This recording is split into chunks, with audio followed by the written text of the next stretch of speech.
So this is going to be a review of Wicked for God Now. Going into this, I wasn't sure I was going to enjoy it or not as much, just because I heard a lot of people who'd seen the musical saying, well, the first act was the best part, which I'll half agree, well, not half, I don't really agree with it. There's one aspect I do agree with what they've said, but anyway. So basically said this is part 2, so it kind of like follow-ups the whole story. I mean, I don't want to spoil anything in case you've not seen it, but I mean, all you have to do is look at the posters and kind of know. So this time, as you know, with the trailer, you see Dorothy. In the movie, I'm glad what they did with Dorothy, because it's not Dorothy's story, so you don't actually see her face, which is kind of a good thing anyway. So we kind of see just like, so for example, you see her face, obviously in the trailer when she's talking to the wizard, and then you see her when she's walking across the yellow brick road, and then again, which is more of a shadow sort of situation, slight spoiler, but when she kind of, obviously the whole water and everything. So I do really like the way they did that, and plus the actor, it wouldn't have worked anyway because she doesn't look like a child. I'm sorry, she doesn't look like a child.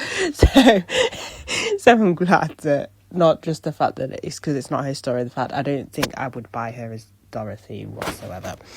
But do bear in mind, obviously, as well, if you didn't know, Wicked is kind of a standalone, so it's not actually really attached to Wizard of Oz. But obviously, because everyone knows a Wizard of Oz, they've sort of kind of like attached it to the kind of, I don't know, I've not seen the musical or anything, but I know the book, the musical is all supposed to be a standalone thing apart from the Wizard of Oz, because there would be kind of like plot holes if you watch the actual Wizard of Oz film, if that makes any sense, compared to, and there is a little bit of a difference, and I cannot give this away because it will give away the plot again in case you've not seen it, or I give 2 away, but as I said, you can tell Wicked stand alone and not kind of thing, but they do try and kind of sort of patch it, if that makes any sense. So when it comes to the songs, which I said there's something I kind of agree with people who mention the first act is better. The songs are a little bit better in the first act. There's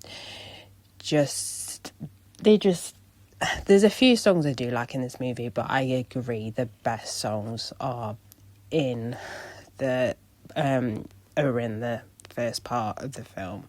Well, I say the first part 1, should I say, the first act. They're a lot better. But overall, I did enjoy the film, even though the songs aren't as good, but I still really enjoyed the visuals and everything I liked about the first one. I liked about this one. So, yeah, obviously, if you've not seen Wicked, the first one, you kind of need to see that one to see this one, you know what I mean? Because it just makes sense, to be fair. But obviously, I can tell you to go watch it, but if you've seen the first one, you're going to just see the second one anyway. It's kind of obvious, like, it intertwines. You have to actually see the second one. So, yeah, as I said, overall, I enjoyed it. I enjoyed how they kind of did everything and wrapped everything up. Just to point out as well, this is a perspective of someone who's only read the book, which, the book is so good, but it's so annoying at the same time. I think I did a review of the book. I think I did. I'll link it in the description if I remember. But anyway, what was I saying?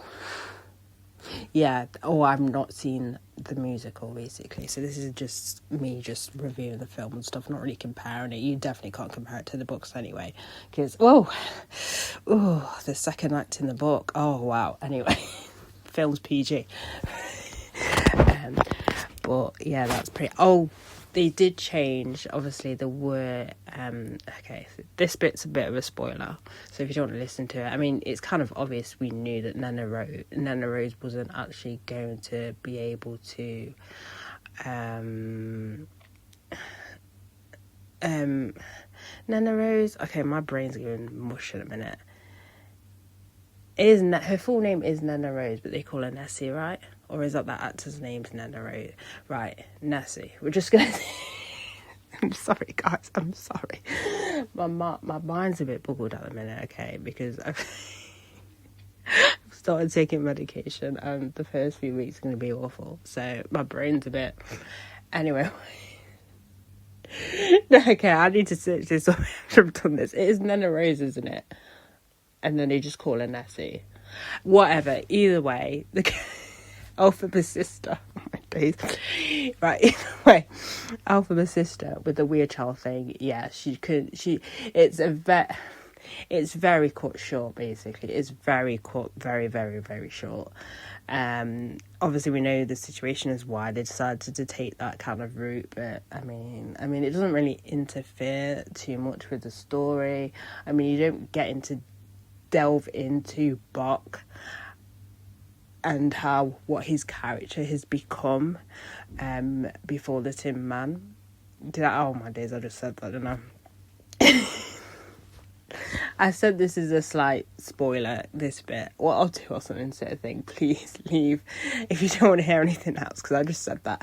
But I can't be bothered to film this bit again.